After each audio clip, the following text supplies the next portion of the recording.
channel. They got a super interesting topic, and today we're talking about where the economy truly is and why I don't really believe that the reports that they're saying are actually true with, oh, we're doing so great. So if you haven't, please like and subscribe to the YouTube channel to get more content like this. Before we jump into the video, and I'm going to give you my reasons why I think it's not doing, the US economy isn't doing that great, let me know in the comments below what you think, so we can have a debate before I tell you my story, and then you basically take my advice or do something complete or maybe different. But yeah, drop a comment below and let me know where you're at. So where I'm at is, I'm reading this, and it has, when you see on the graph right here, we have super low unemployment rate, but people are still struggling. So when Allison got her job, she got her job in like 2 weeks, and that was like a year ago, and people were just for interviews, they didn't really vet people. They were just like, if you can do the job, we'll give it to you. And now we're in a completely different space where you actually need to know your shit. You need to be educated. You need to know what you're doing in order to get that interview. And so a friend of mine just said they had a program manager job open at their company, and in the past few years they got 1 to 10 applications. So the new one that they've posted right now, they got over 500. So when you're looking at 500 applications, that's crazy. From like 1 to 10 before, and now there's 500 of them. They said they don't even know what to do with them all or to look over them because there's so many of them. So what does that have to do with the economy? So when I look at it and I'm thinking about this, okay, so there's low unemployment rate, but people still don't have emergency funds. Check right here. People still don't have emergency funds. And I don't think people are way better off than they were 6-7 months ago, or even after COVID. And I think when you look at situations where people are not better off now than they were 6 months ago, there is a problem. So just because you have a job doesn't mean you're getting ahead financially and you're doing better. It just means that you have a job that's basically paying for something. So in a perfect scenario, you have a job that pays you more than you'd actually spend. So you can actually save for retirement, invest, and do other things. But we do not know if these people actually have jobs that pay very well. They just say, oh, we've created 300 and something thousand jobs. What are those jobs? Are those server jobs? Are those high-tech jobs?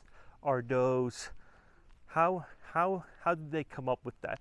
Because I know that there's a bunch of ghost listings for jobs out there, and I know they don't take that into consideration. But when you look at online and you see all these companies still trying to hire, they might say that on their website. So for investors, it looks really good, and people are like, oh my gosh, they're not in a recession. They're doing amazing because they got all these job openings. But frankly, they might not have or look for anybody. They just have it on there to look better during those times, during those stressful times. And now we're looking at Americans don't have any cash saved up. So when we're looking at this house here that they're almost complete, and so somebody's probably going to buy that. It's probably going to go for 1.2, 1.3 million, like the other one did right next to it. And if you got to take out a mortgage for $600,000, $700,000, that's going to bring your bills right around $5,000, $6,000, $7,000 a month. So that is crazy, because when you look at that, and that's money that just went away to your mortgage. So that's money that gets skimmed off the top, because what you want to do is you always want to keep your roof over your head. And people always say that, keep your roof overhead. That's how it goes. Food, roof over your head. Those are the two main parts that you need to pay. So if you have almost no money, you got to pay for food, and you got to pay for your house. So they don't take that away from you, because then you got to rent it. Then there's a huge crisis if you can't do that. So when you look at it, that this house over there is going to go for $8,000 a month because it's more than you need a loan for $500,000. Yeah, you can pay cash for it, but then you're a very high income earner. So when you're a high income earner, you're not really in the description of broke or need an emergency fund. When you can pay cash for a $1.2 million house, you don't need an emergency fund. You know how to do money. But if you're somebody like me, Allison, the normal folks, then you do need an emergency fund, because we're in crazy times right now. And just because people got jobs today, we don't know what's going to happen in 6 months from now. And I don't think we're going to be at a better spot than we are today. I think we're going to be in a worse spot than we are today, because on my other video, if you haven't checked that one out, 45 million Americans are going to restart making their student loan payments back again.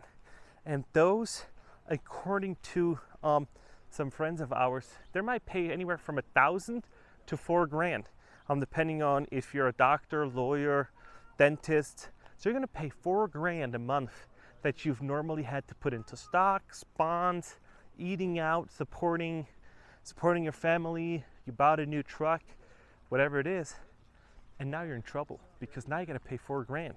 So that's going to see that you have to repay those that you got to repay those student loans. And so when you're going to have to repay those student loans, it's going to start to be really, really nasty, because somebody not spending $4,000 is going to fire somebody.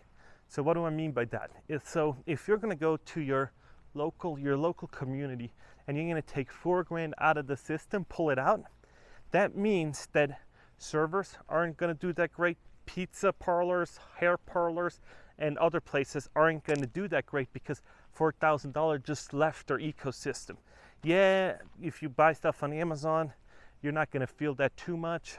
Amazon's a huge company. They can do it. But mom and pop shop restaurants, they're going to feel every penny. So if those $4,000 leaves that section that you were in, and they're gonna get out and have to pay back the student loans, and the money's taken out of the supply, that's gonna be really bad for the servers, for the waitresses, for dog groomers, for anything that is a local business. So what does that mean? That means people need to make cuts. So what does that mean? Well, I own a business, so I'll tell you exactly what that means. If you can't meet your bottom line, you got to let people go. You got to come up with to save money. You maybe save on your product, what I would never recommend. And all of a sudden, you're looking at it and you're like, holy shit, I am running out of money in my business. So what do? Well, the most expensive thing is always labor. So you are going to get rid of 1 or 2 people, or make them part-time or something like that.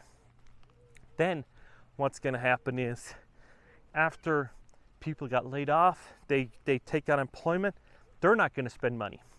So those $4,000 that doctor didn't spend into the economy, or that dentist, or even if it's $500. So even that, and so what's going to happen? That bar person or whatnot isn't gonna go to another bar after work, because bartender, they work or do things afterwards, and so do other people. So you might say, I'm not going to go out and grab a beer for $5. I'm going to drink it at the house for $1. So all of a sudden, you fired somebody else too. And then the spiral starts coming in, where everybody's really trying to save money and nobody's actually really making any, because we're all just scraping by. So when everybody's just scraping by and not investing, not upgrading, then we're in trouble, because that's going to affect me, that's going to affect you, that's going to affect everybody. So yes, there's some services like police, firefighters, and cops that are not affected by this, but other people, they're going to be affected by it, because everything kind of goes in a circle where you spend money and somebody else receives it, and then it goes back into the ecosystem of the economy. So why do I think that the unemployment numbers aren't great. Well, when I look at the unemployment numbers and it says 3.5 or 3.9%, and so many applicants applied, like 500 to that one job that my friend had open. So that means that people are unhappy or they want a higher salary. So I know inflation has gone crazy. And if you're an expert, let me know on inflation. Let me know how we can get that under control. I'd love to get your opinion on it. But when I look at it, that gas went up, everything, just gas prices went up, and egg prices and everything else went up, is not going to affect the rich people. So if you make $200,000-$300,000 a year, you're just going to fill up your car, or you buy a Tesla and you don't really worry about it. So that's why some people say if you increase gas prices, that's a tax on the poor.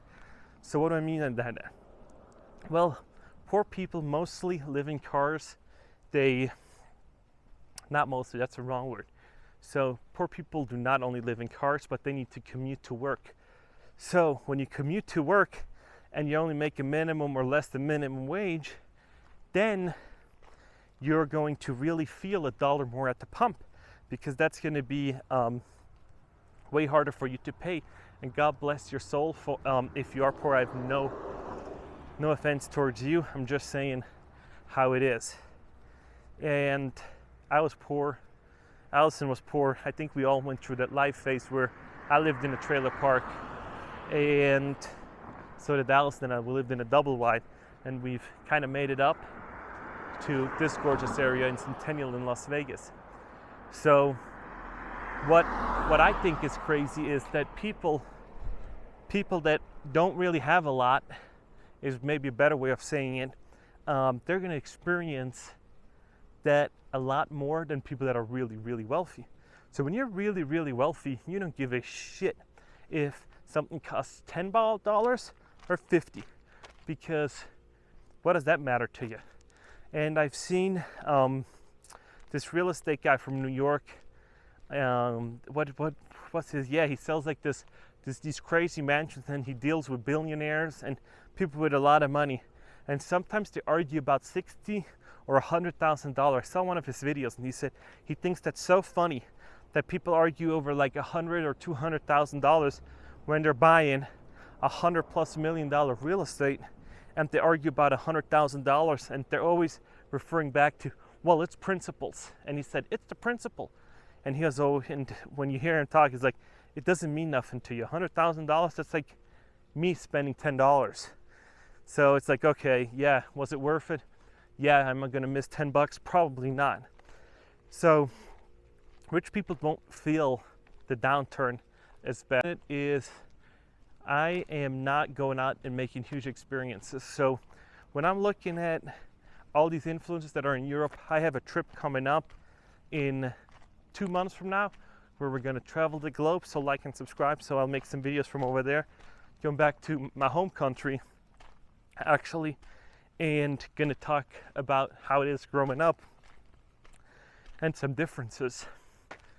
So now rich people and people that have it go on vacation whenever they want, right? And for other people, they put it on a credit card or they do something. And we were fortunate enough, so we saved some money so we can do that. And I have another vacation coming up in a week, but we're gonna be in Santa Cruz, and I'll show you how a video about timing is everything. So like and subscribe for this channel, and I will make a video about how timing is everything. And timing is the key to life. If you can get that right and you can be at the right spot at the right time, you'll make it. So people are on vacation and they're spending money and doing things, and then they're coming back and they do not know if they're going to have a job again. So look at this gorgeous area. Look at this super, super gorgeous desert area. Used to hate it. So I'm also with my selfie stick. So let me know if you like this format better. And if not, let me know, and I'll try to get my arm trained because my arm was almost falling off. So Rich people go on vacation whenever they want to, and they don't have to worry about it. But let me tell you this, if you're gonna go on vacation right now and you're gonna get laid off in 3 months, going back, would you say, I should have not taken this vacation? Or are you gonna say, oh, I'm so glad that I took that vacation, now I can really like grind it out? Because there's no right or wrong, there's just different ways of looking at it. So for me, I would definitely not take the vacation and just hold on to my money till this kind of blows over and we're in more like stable ground, so to speak, where it's not that shaky, where we can kind of maneuver with a little air. Even though job market says it's doing great, I'm still not convinced. I'm interested to hear your comments, but I don't think that just creating jobs is gonna really swing the pendulum in where I'm gonna feel like, yeah.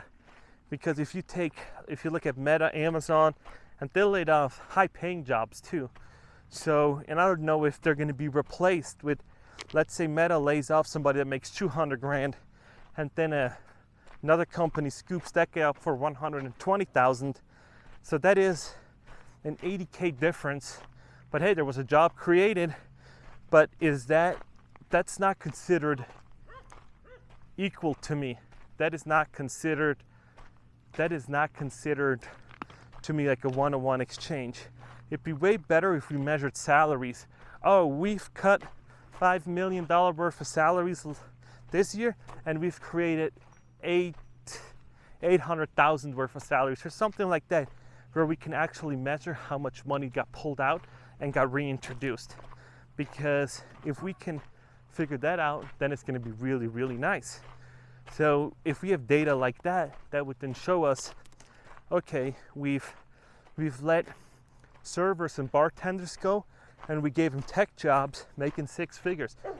That'd be really nice. But I doubt that that's going to be the case, because with all these tech jobs layoffs. So what's next? So I think, look at these dogs. Look at these dogs. They're so cute, running around all the time. Yeah, I know. Exercising them, yup. So back to the video. Cute dogs walk here almost once a week. So when I think what's up for the economy next, it's so hard to determine. But I don't really put on a great like spin to it, because I just am not positive. If you know about what's going to be really great in the future, why the economy is going to be great, let me know in the comments below. I'd love to be more positive about it, but I just can't. Because even contractors are having less work, are struggling to find work. Resumes 500x in, to what they normally got. Normally they got 10 people, now they got 500. So that just shows me that there's trouble. There's trouble on the horizon, and I feel like nobody's talking about it, because everybody's like, oh, we've created jobs. Well, when you are the head of a family or the head of a household and you need to make ends meet, you will take a pay cut. If you're going to be on unemployment and you're dipping into your savings and you're like, oh my gosh, I made 200,000, but the only job I can get right now is for 110, 120, you'll take that job, because 120 is better than unemployment and not making any. And so it's crazy how actually hard it is to be financially free.